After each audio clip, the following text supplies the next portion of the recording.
मोदी सरकार 2 के 1 साल पूरे होने वाले हैं।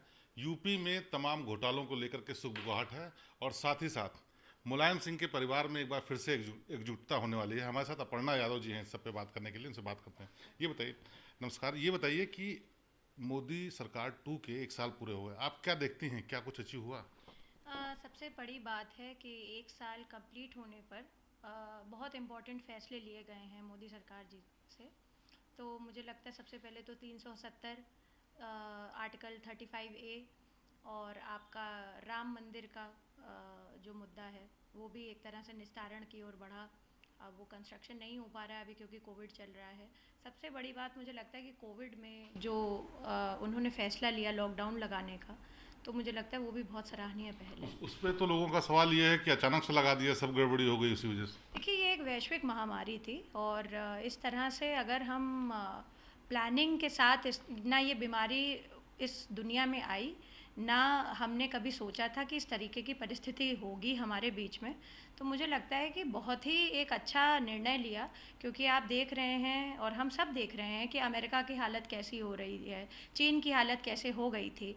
जबकि ये वायरस बता रहे हैं कि ये चाइना मेड ही है, कई लोग इसमें मत है उनका कि ये चाइना ने बनाया ये वायरस।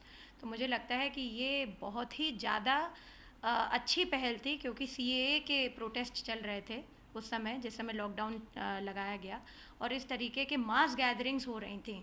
और मुझे लगता है कि जब ये होली का समय था, होली के बाद का ही समय था ये, तो मुझे लगता है कि होली मिलन समारोह होते ही हैं हम लोगों के यहाँ भी।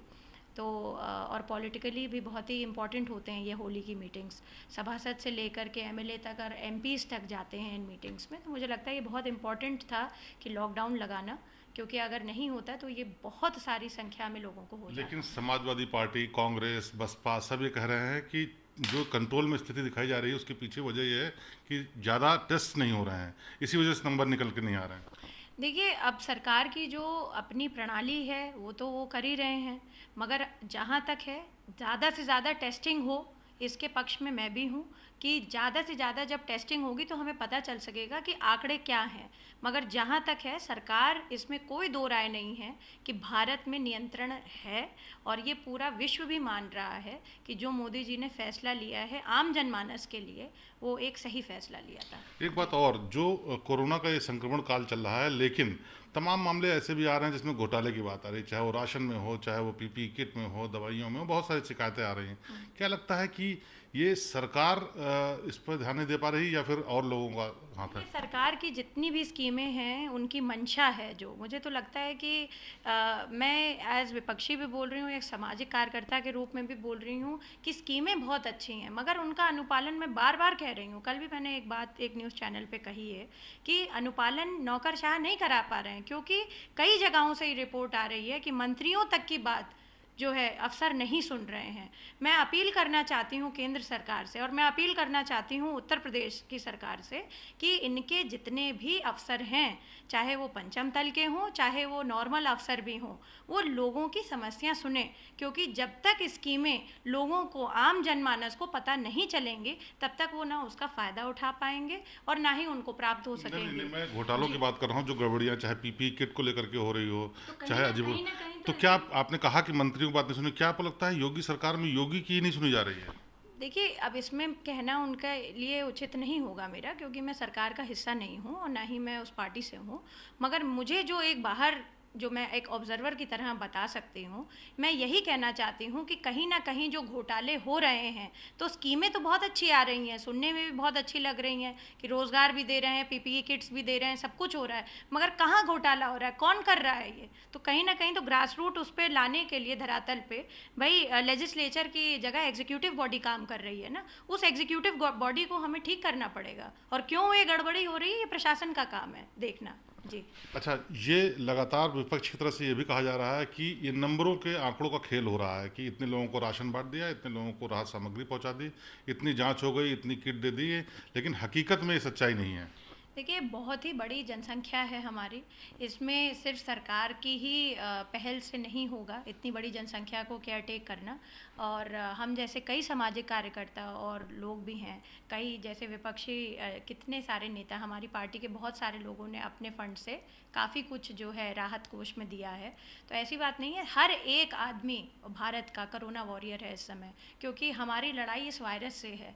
और मुझे लगता है कि तुष्टीकरण की राजनीति करना इस बात पर कि भाई ये सही है, ये गलत है, हमने बस भेजी, तुमने तेल डलाया, तुमने तेल नहीं भराया, हमने बस भेजी थी, इस तरीके की बातें करना इस समय पे मुझे नहीं लगता ये अच्छी बात है। क्या आपको लगता है कांग्रेस की बसों को योगी सरकार ने रोका, ठीक किया?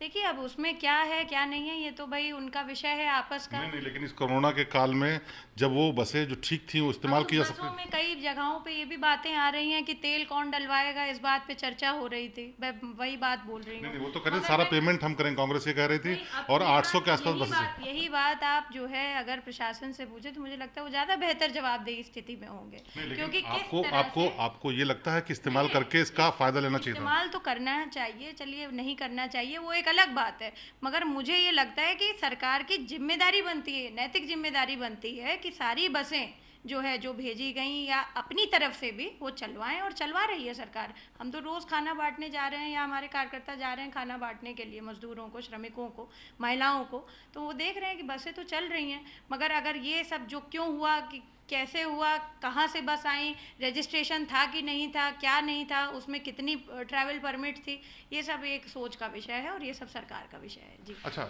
एक और नई बात आ रही है, फिर से एक बार परिवार में जुड़ाव की खबरें आ रही हैं। शिवपाल यादव की जो विधायकी वापस लेने का एप्लीकेशन दिया गया था वो लौटा लिया गया। क्या लगता है अखिलेश यादव को अब ये समझ में आ गया है कि इनके बगैर हम आगे नहीं चल पाएंगे? देखिए, मुझे इस पे उचित नहीं रहेगा ये बोलना। ये जहाँ तक है ये एक फैक्ट है, जो चीज़ ये घटनाक्रम हुआ है ये एक फैक्ट है, इसको झुठलाया नहीं जा सकता। और ये एकदम सच बात है कि ऐसी ऐसी प्ली दी गई थी चाचा जी के विरुद्ध, और वो राम गोविंद चौधरी जी ने वापस भी ली। मैं एक ही बात कहना चाहती हूँ कि मैं हमेशा से चाहती हूँ कि परिवार एक हो, और अगर ये लोग एक होंगे तो इसमें पूरी समाजवादी पार्टी का नहीं, पूरे जो लोग हमसे जुड़े हुए हैं, हमारी पार्टी से जुड़े हुए हैं, उनका भी भला होगा, नेताजी से जो जुड़े हुए हैं उनका भी भला होगा। राजनीतिक समीकरण की अगर बात छोड़ दीजिए, सिर्फ परिवार की बात करिए। क्या आपको लगता है, आप मिलती हैं जुलती हैं, बातचीत होती है, क्या इक्वेशन दिखते हैं? देखिए, मैं तो आदरणीय नेताजी से परस्पर मिलती हूँ और वही हमसे बातचीत होती है उनके, तो वो भी चाहते हैं कि परिवार एक हो जाए, और कौन नहीं चाहेगा कि उनका एक परिवार हो जाए। कभी आपकी डिम्पल जी से, अखिलेश जी से इस बारे में बात नहीं हुई? शिवपाल जी से इस बारे में बात नहीं बहुत पहले हमारी इस बात पे चर्चा हुई थी और मैंने इस बात पे कहा भी था कि एक हो जाएं तो ज़्यादा अच्छी बात है।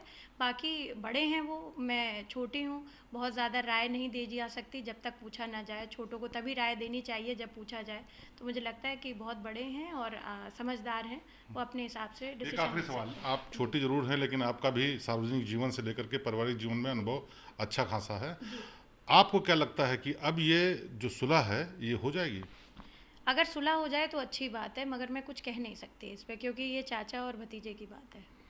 तो ये अपर्णा यादव जो बता रही थी तमाम मुद्दों पे, चाहे वो मोदी सरकार का दूसरी बार 1 साल पूरे होने पर हो, चाहे वो कोरोना संक्रमण के दौरान स्कैम्स की बात हो, या फिर परिवार का मुद्दा, सबके बारे में अपनी उन्होंने राय रखी।